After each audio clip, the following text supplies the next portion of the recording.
my god, look at his sweet little face. I love him so much. Oh. Sorry about that. Good morning, everyone. I'm tansi.berrie, and I need to come clean. I'm an ultimate game addict. Oh! I can't get enough of cute guys and hot girls. If self-shipping was a job, then brother, I am getting that time and a half. You've heard me talk about my love for visual novels in my Arcana video, but my absolute favorite ultimate game of all time is Obey Me. In case you haven't heard of it, it's a game centered around you, the MC, and the 7 avatars of the 7 deadly sins, who are hot anime boys and also all brothers. There's Lucifer, Mammon, Leviathan, Satan, Asmodeus, Beelzebub, and Belphegor. And before any of you say anything about, ew, just like Husband Hotel, just like Hell of a Boss, shut up. I do not want to hear we don't do that here. Anyways, you as the MC are taken from the human world and sent to the Devildom as part of an exchange program between the 3 realms that's meant to facilitate peace and bring about understanding and togetherness. And as lovely as this sounds in theory, Diavolo, the Prince of Hell, has to do this by taking you from your perfectly good life up in the human realm and throwing you into literal, actual hell, with a bunch of demons that could kill you in 2 seconds. Yay! Fun! This video isn't a redesign or commentary or tips and tricks. I just want to talk about my MC and about how much I love this series. So I will end up talking about some of the main story beats, specifically Chapter 12, so big spoiler warning. The game servers for the original game are still active, so you can play through the chapters there, or you can go to the Obey Me wiki and read through the summaries if you don't have the time. With that out of the way, let's get started. I started the game back in 2021, and I was hooked from the moment I downloaded it. It's funny, actually. I remember I first started playing over summer break while staying at my very heavily religious grandparents' house. So, no wonder it turned out like this. I digress. Let me introduce you all to my MC's very first iteration, Tansi. She's your typical filler YN type character with a sticky note for a face for some reason.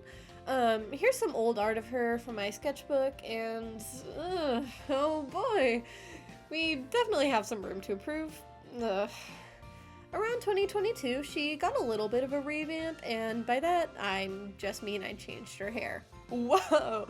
After this, she didn't get drawn a lot, but her personality and backstory got some work, which is good. She got 2 siblings, one named Matteo, who was her older brother, and one named Sienna, who was her younger sister. And she's Italian-American now. Clap if you care. All right, let's move on. Perfect.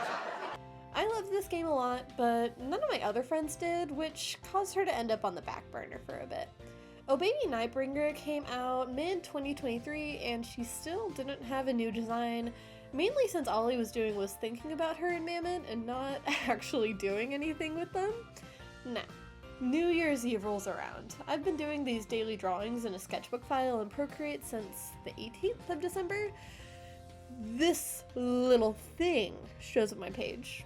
And again on the 3rd, and on the 4th, and the 5th, 6th, and on the 15th. Yeah, that's the last we see of her for a little while. Obviously, I was working through a couple different iterations, but all of them had bangs, little swirls on the ends of her face frames, and these little horn-looking hair pieces. I was trying to draw from the little sheep character that represents you, whose official name is Yuki in the English version and Ibuki in the Japanese version. You learn something new every day. Around October, I find myself back in the fucking building again. Here comes our new and improved darling girl, now renamed Adeline. To no one's surprise, I fell in love with her. She was a source of inspiration that I hadn't had in a really long time. I began working on full pieces, which, outside of reference pieces and art bite, I hadn't made for No C in like about a year or so. As much as I love her new design, her backstory and character arc is important too. Let's talk about her, shall we? Adeline Palmieri is a 23-year-old woman who one day was sent to the Devildom as an exchange student and representative of the human world. Before this, she was working a dead-end office job in New York to pay off her student loans. Her reckless nature had led her to fill out the application for RAD, or the Royal Academy of Diavolo, as a last-ditch effort to leave the city she found herself stuck in. She was accepted as an exchange student along with her fellow human, Solomon, and the two Angel Realm representatives, Simeon and Luke. In her year as an exchange student, she found herself growing closer with Mammon, her first pact and self-titled first man. The two of them were inseparable, and if you saw one, the other was sure to be close behind. Not to say that she didn't bond with the rest of the members of the House of Lamentation, but it was definitely a rocky path to go down. There was an unavoidable power imbalance due to Adeline's lack of magic and strength, which was made worse by the brothers' status as avatars of their respective sins. There was tension between the brothers themselves as well, with Lucifer's prideful nature, Mammon's debts, Levi's hatred of social interaction, Satan's anger issues, Asmo's vanity, and Beelzebub's unending hunger causing strife between all of them. Due to Adeline's innate kindness, she worked to repair the rifts between the 6 brothers she was living with. Eventually, she found the 7th, Belphegor, trapped in the attic of the House of Lamentation. Despite Lucifer's warnings and her intuition, her humanity won out, and she began making more pacts with the rest of the brothers, attempting to grow powerful enough to free him. One day, Lucifer questions Adeline as to why she's been making pacts with all of his brothers, and she answers honestly. This sends Lucifer into a rage, and the rest of the brothers overhear, leading to a conflict between him and Beel that would have ended poorly, if not for Belphegor appearing in the room with them. The events of the story play out as they do in the game, and we get to chapter 16. Adeline is sent back in time to figure out how Belphegor was able to escape from his prison. She does as she's told, and it ends up that Adeline herself, in this timeline, was the one to free him. He's thankful, but his appreciativeness is all a ruse, coming to an end as he changes into his demon form and begins to strangle her. In his madness, he explains his reasoning, saying that with her dead, the exchange program will have been a failure, and there will be no reason for humans and demons to ever coexist. As she passes out from the pain, she hears a voice. It's Lilith, a former angel and the lost sister of the 7 brothers. She explains that after falling from the celestial realm during the war, she was reincarnated as a human, and Adeline was her distant descendant. After dying as a human, she regained her memories and had been watching over the brothers as a lost soul. Before Adeline wakes, Lilith blesses her with her powers in order to save the brothers one last time, and fades away. Adeline wakes up on the floor of the attic to a commotion downstairs. With her new knowledge and powers, she rushes out onto the mezzanine into the foyer, only to be greeted with a horrifying sight. Her dead body hangs limply from Mammon's arms. Blood, her blood, is splattered across the ground, covering Belphegor's hands in a clear admission of guilt. He notices her, alive, somehow, just above him on the stairs, and moves to finish the job once again. She stops him by explaining the situation with Lilith, and Diavolo and Barbados appear to explain further. The timeline is fixed, the story is straightened, and everything is resolved. Adeline is desperate to keep the peace. She has worked so hard to fix everything between this literally god-forsaken family. She doesn't want to risk disrupting it by speaking up. She accepts Belphie's half-hearted apology, and everyone continues like nothing has happened.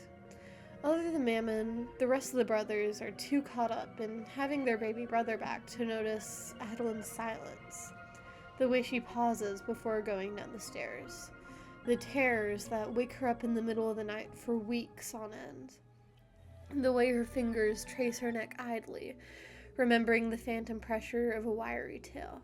This is actually what this piece is about, titled The Devildom Sacrificial Lamb. She is just a pawn used in this interworldly game of chess, living up to the term sacrifice piece. It's further supported by lambs in the Bible representing innocence and, you guessed it, sacrifice.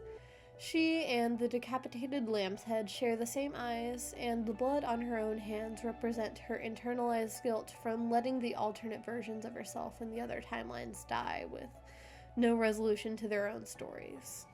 This is the first time I've made a piece this deep, and I'm really proud of it. You know what else I'm proud of? This animation meme that I made of Adeline and Mammon! Yay! Who has two hands and is really good at segues? This guy. This was my first time making anything like this.